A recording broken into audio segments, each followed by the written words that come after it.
You're never truly prepared for the moment your life splits into, before and after. For me, that moment happened on cold hospital tiles, blood mixing with antiseptic while my stepfather stood over me, his bowling league championship ring catching the fluorescent light after he'd just used it to split my lip open. I'm Rihanna Hester, and 3 days earlier, I'd been rushed into emergency surgery for a burst appendix. The surgeon told me I was 2 hours away from things getting really serious, that I was lucky they caught it when they did.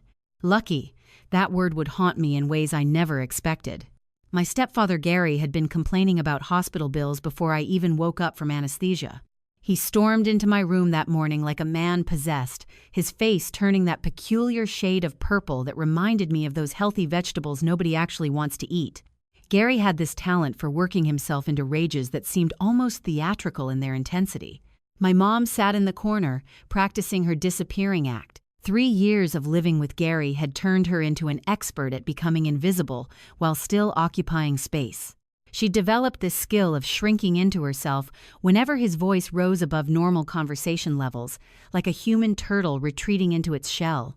That morning, Gary was particularly worked up about money. He kept ranting about how I needed to start earning my keep, how his hard-earned dollars weren't going to support a freeloader. Never mind that I'd been working 2 jobs before my appendix decided to throw its dramatic tantrum, or that I'd been paying rent to live in my childhood home ever since Gary crowned himself king of our castle. When I explained that doctor's orders required at least 2 weeks of recovery, that's when it happened. The slap came so hard and fast I didn't see it coming. One moment I was propped up in bed, the next I was on the floor with my IV stand crashing down beside me, machines screaming their electronic protests. Gary stood over me, yelling about how I needed to stop pretending, stop being dramatic, stop costing him money. The irony of him creating quite the dramatic scene himself wasn't lost on me, especially when nurses, security, and eventually 3 police officers rushed in. You should have seen Gary's face when those officers appeared. He went from purple rage to white shock faster than his Corvette that he claimed could do 0 to 60 in 4.2 seconds, though we all knew he'd never tested it because he was too cheap to waste the gas. He immediately started explaining how this was all a misunderstanding, how he was just giving me some tough love, how kids these days needed discipline. Yes, he called me a kid despite my pushing 30. Officer Martinez looked like she'd seen enough domestic violence cases to write an encyclopedia about them. She took one look at me, bleeding on the floor, nurses frantically checking my incision, and her jaw set in that way that meant someone was about to have a very bad day. For once, it wasn't going to be me. My mom finally found her voice, but only to defend Gary, explaining how stressed he'd been with medical bills. Her words said one thing, but her eyes told a different story. There was fear there, or maybe just complete exhaustion from 3 years of walking on eggshells. Chen, my elderly roommate recovering from hip surgery, pressed her call button repeatedly, demanding to give a witness statement. At 83, she had 0 patience for what she called men who think their fists make them important. She'd survived the Cultural Revolution in China and wasn't about to stay quiet while some bowling league reject terrorized a young woman.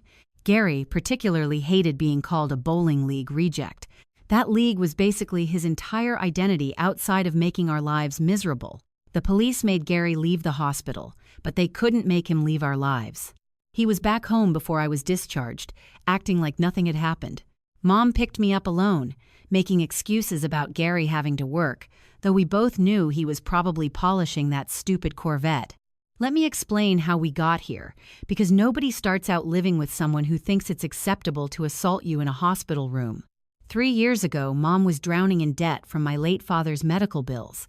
Dad had fought cancer for 2 years before losing the battle, and even with insurance, the costs were astronomical. I was working retail and freelance graphic design, contributing what I could, but it felt like trying to bail out the Titanic with a coffee cup. Then Gary appeared at Mom's book club, someone's +1 claiming to be a successful businessman who'd moved to town for the small-town charm.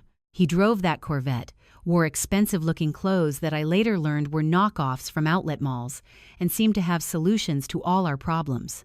The courtship was a whirlwind, 6 months from meeting to marriage.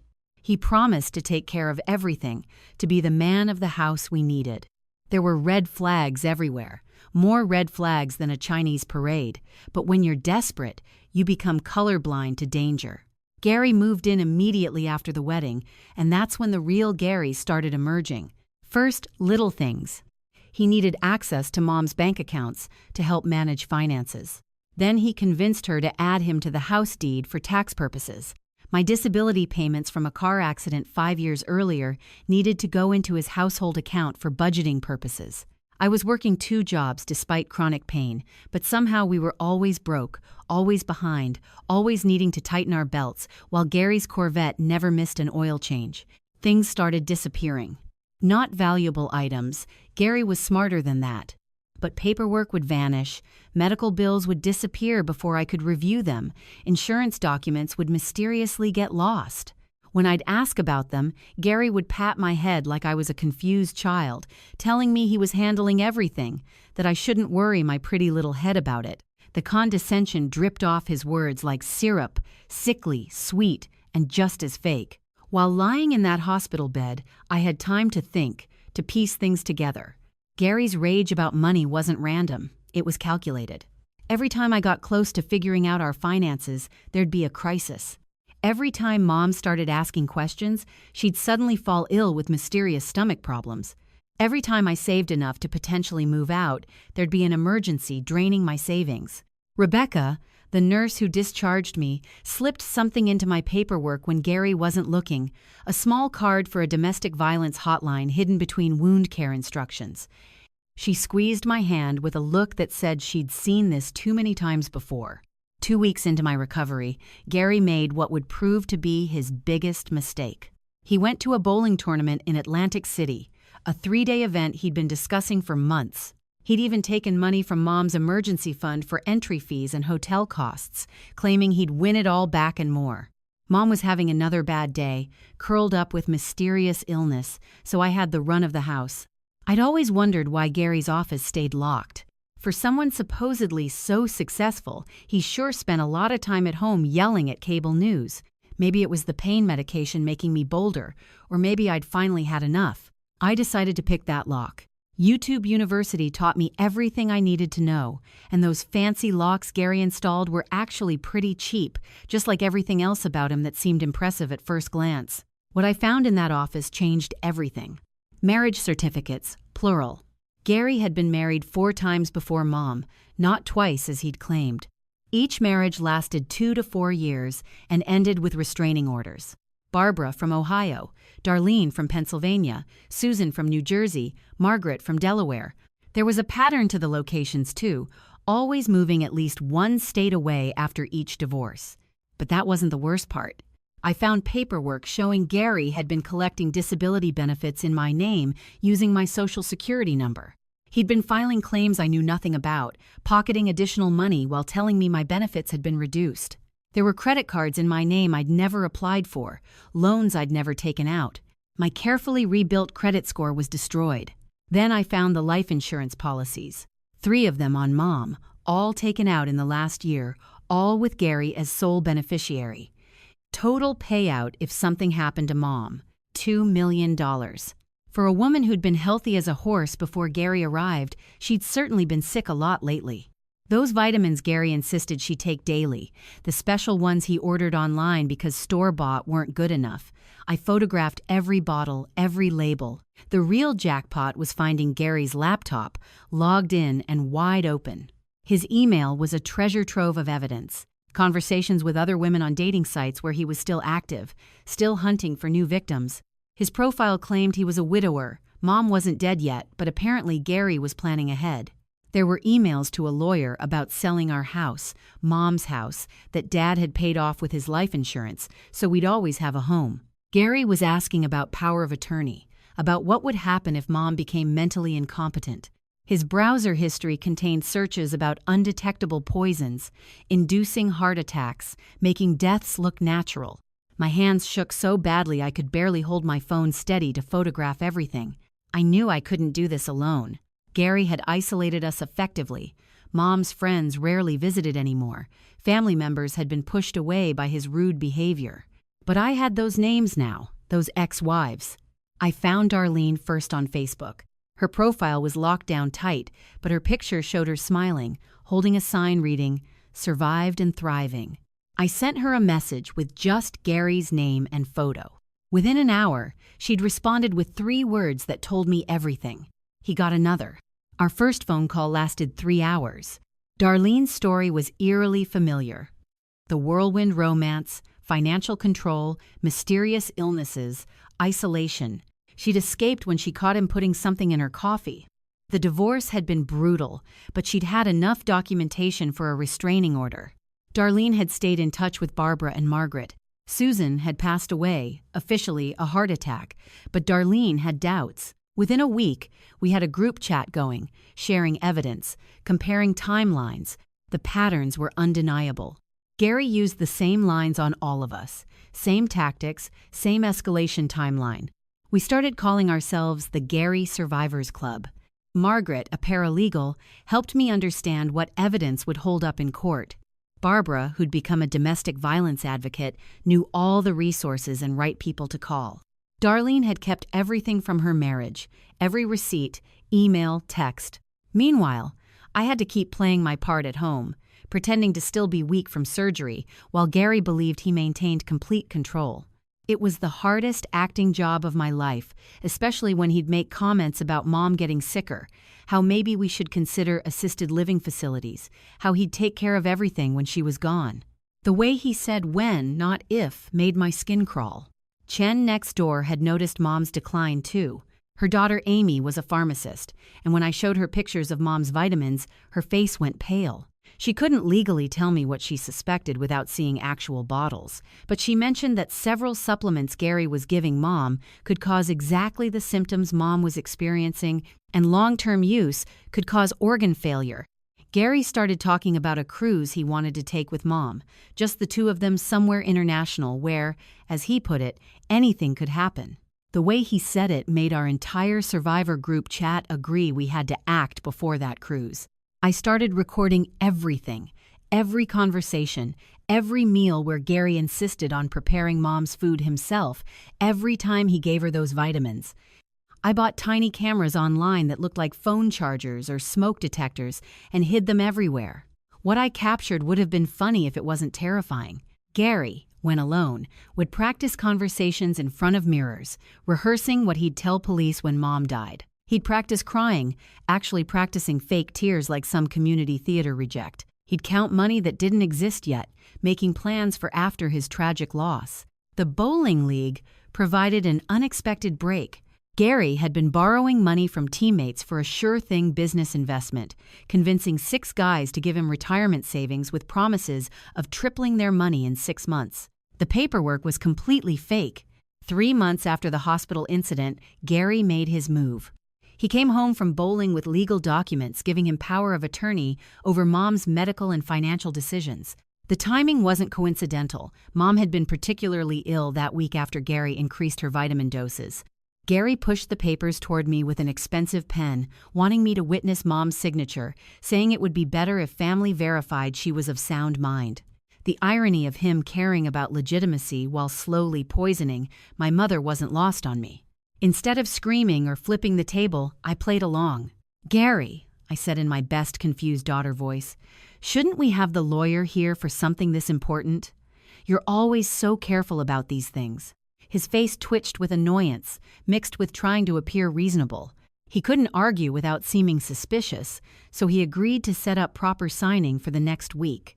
That gave us 7 days to save Mom's life and put Gary where he belonged. The night before Gary's planned signing, we made our move. It had to be coordinated perfectly.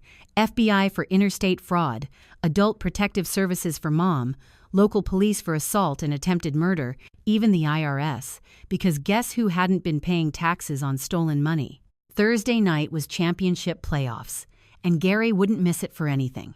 He left at 6:30. Kissing Mom's forehead in a gesture that would have seemed sweet if I hadn't seen him put something in her afternoon tea an hour earlier. At 7 o'clock, our house became something from a crime procedural. FBI agents, local police, social workers, and paramedics all arrived simultaneously. Mom was confused but cooperative as they took her to the hospital. The vitamins were seized for testing, computers and documents from Gary's office boxed as evidence. At the bowling alley, agents waited until Gary was mid-frame. He'd just thrown what would have been a strike, that stupid championship ring glinting under cosmic bowling lights. They let him finish. Law enforcement can be petty too, and I appreciated it. The entire league watched as Gary was read his rights, handcuffed, and walked out past the shoe rental counter. Big Eddie started a slow clap that became full applause by the time they reached the door. But Gary's night wasn't over. Back at the house, they'd found enough evidence to add attempted murder charges. The vitamins tested positive for several substances that could cause organ failure over time when combined. The life insurance policies, forged documents, stolen disability benefits, it was a prosecutor's dream case. Gary's laptop contained all his research on untraceable poisons and making accidents happen. For someone who thought he was clever, Gary didn't understand that clearing browser history doesn't actually delete anything. Within hours of Gary's arrest, a website went live, Gary'sCamAlert.com, with photos, documentation, and victim testimonials. The bowling league teammates weren't just angry about money, they were furious about being made fools of. Gary's arrest made the 11 o'clock news and went viral on social media. Someone had filmed the arrest, and video of Gary trying to explain to FBI agents that this was all a misunderstanding while wearing ridiculous bowling shoes became an instant meme. His workplace fired him via text while he was still in custody. The dealership actually saw increased sales after firing Gary, with customers saying they'd stayed away because of him. The dating sites were brutal. We'd updated his profiles with his mugshot and helpful notes about his arrest. Women who'd been talking to him started sharing conversations online. But the absolute chef's kiss of karma was when Gary's Corvette got repossessed during a news interview. The repo man showed up while Gary's court-appointed lawyer was trying to give a statement on our front lawn. The look on the lawyer's face as the Corvette was loaded onto a flatbed in the background while he claimed his client was innocent was priceless. Mom's recovery was remarkable once she was off Gary's vitamins. Within a week, her color returned, confusion lifted, and she gave a full statement to police. The doctor said another month on those supplements could have caused irreversible damage. Other victims started coming forward. The FBI created a dedicated tip line that received over 200 calls in the first week. Gary's pattern was so consistent it was almost boring. Find vulnerable women, gain control of finances, slowly poison them while setting up life insurance, then cash out. The trial was almost anticlimactic. The prosecutors systematically destroyed every defense with overwhelming evidence. The jury deliberated less than 2 hours, including lunch. 15 years. That's what Gary got for fraud, attempted murder, assault, identity theft, and other charges the judge rattled off like a grocery list. When Gary tried making a statement about being misunderstood, the judge cut him off. "Peterson, the only thing you've taken care of is yourself, and you didn't even do that well." Mom got the house back free and clear, plus damages from the civil suit. We used settlement money to completely redo the house, turning Gary's office into a craft room where Mom now makes quilts for the women's shelter. I started working with domestic violence advocacy groups, sharing my story and helping families recognize signs of financial and medical abuse. The real violence wasn't the slap in the hospital, that was just the visible part of an iceberg of calculated cruelty and deliberate destruction. The Gary Survivors Club still meets monthly for brunch at a place serving bottomless mimosas. We laugh now about things that seemed terrifying at the time, like how Gary claimed gluten allergies but would sneak bread when he thought nobody was looking. 6 months after the trial, I ran into Rebecca, the nurse who'd slipped me that domestic violence card. She remembered me immediately, saying she'd followed the case in the news. "I knew you were a fighter," she said. "Sometimes you can just tell." We hugged in that parking lot, two strangers who weren't really strangers, connected by a moment of kindness when I needed it most. That card had started everything: the investigation, the evidence gathering, the coordination with other survivors that ultimately brought Gary down. Sometimes justice comes slowly, building piece by piece, until the weight becomes undeniable. Sometimes it comes from unexpected places: a nurse's compassion, an elderly roommate's courage, a group of women refusing to stay silent about their shared nightmare. Gary thought he was clever, moving from state to state, victim to victim, perfecting his predatory playbook. But he underestimated something crucial. Survivors talk to each other, support each other, and when we unite, we're unstoppable. That cold hospital floor where Gary knocked me down became the foundation where I learned to stand up, not just for myself, but for every woman who'd been targeted by his calculated cruelty. His bowling league championship ring that split my lip became evidence that put him behind bars. Sometimes the best revenge is simply surviving long enough to see justice served, with a side of cosmic humor as your abuser's prized Corvette gets repossessed on live television. Gary wanted to control every aspect of our lives, but in the end, he couldn't even control his own narrative. The real victory isn't Gary sitting in prison. It's Mom making quilts in what used to be his office. It's me helping other families recognize abuse patterns. It's 12 women gathering monthly to laugh about the man who tried to destroy us all. We survived Gary Peterson, and we're thriving in ways he never imagined possible. And karma wins again. If you enjoy this, smash like, subscribe, and share this video. Your support helps the channel grow. Catch you in the next story.